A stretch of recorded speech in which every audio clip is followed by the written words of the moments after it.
Hi, I'm Paul Johansson, and I have a very special story for you today.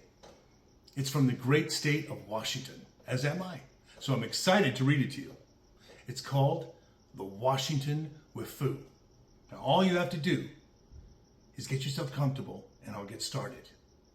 Don't forget to listen, because there'll be some questions at the end, just for fun, okay? I hope you enjoy The Washington Wiffoo. "Maybe I am lost," the little bear said, feeling the worry well up in his head. Deep in a forest in Washington state, he knew to be home before it got late.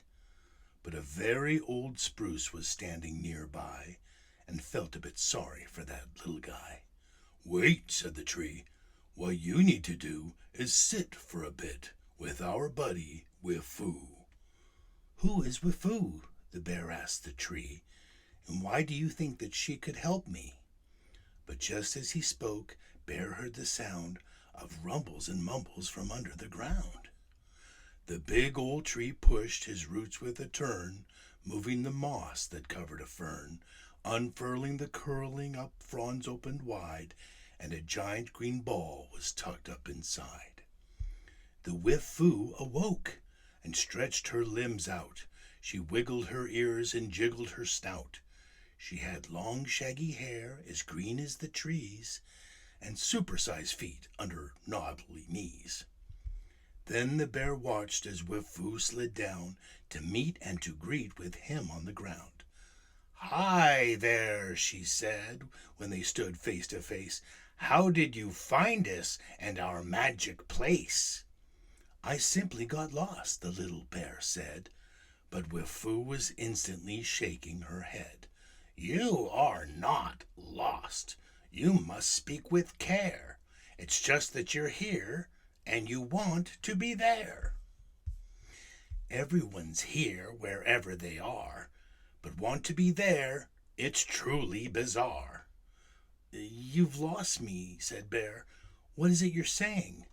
I know that I'm here, but I'm not staying." The Wiffoo then nodded and furrowed her brow. "Nobody stays in here and the now. The funny thing is, I think you will find, we sometimes get lost inside our own mind." Wiffoo said more. "We all have a choice to choose and to use the right inner voice." She gave a wee chuckle and said with a wink, "You might be surprised the things that you think." "I get it," said Bear. "You'd flip what I say to make it sound better in your own Wiffoo way. But you cannot change a thing that is real." "Perhaps," said Wiffoo, "if that's what you feel." Then she looked back to her home in the trees. "I've only one question for you, if you please. Why did the spruce call me out today? When you walked by, what did you first say?" The little bear thought about what he uttered. "I said I was lost," he quietly muttered. Then Wiffoo sat, so Bear did the same. She sighed as she smiled and said, "Let me explain. What you say matters. It really is true. Your ears and your fears, they're listening to you. Don't say, 'I'm lost.' Say, 'I'm finding my way.' For you have the power to choose what you say." "Okay," said the bear. "I'll give it a try. I am not lost," he yelled at the sky. But to his surprise, before the last letter, his mood and his mind began to feel better. "It's working," he said. "Amazing the way it appears that my ears believe what I say." "It's true," said Wiffoo, "and it might sound absurd. We cannot unhear anything we have heard." A long time has passed since the two of them met, but Little Bear promised he'd never forget all that he learned from his friend the Wiffoo, and how we make life from our own point of view.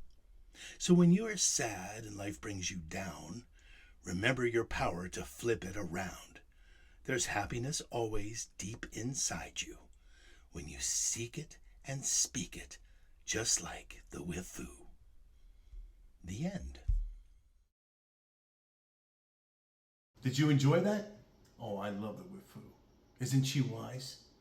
And were you paying attention? Because I have some questions for you. Ready? Here we go. Why was Bear worried at the start of the story?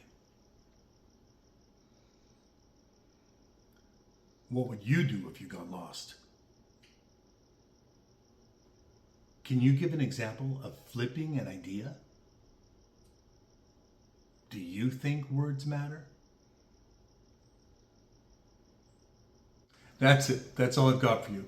But don't forget, there's lots of stories of states available at United Tales of America. And remember, there's happiness always deep inside you if you seek it and speak it, just like the Wiffoo.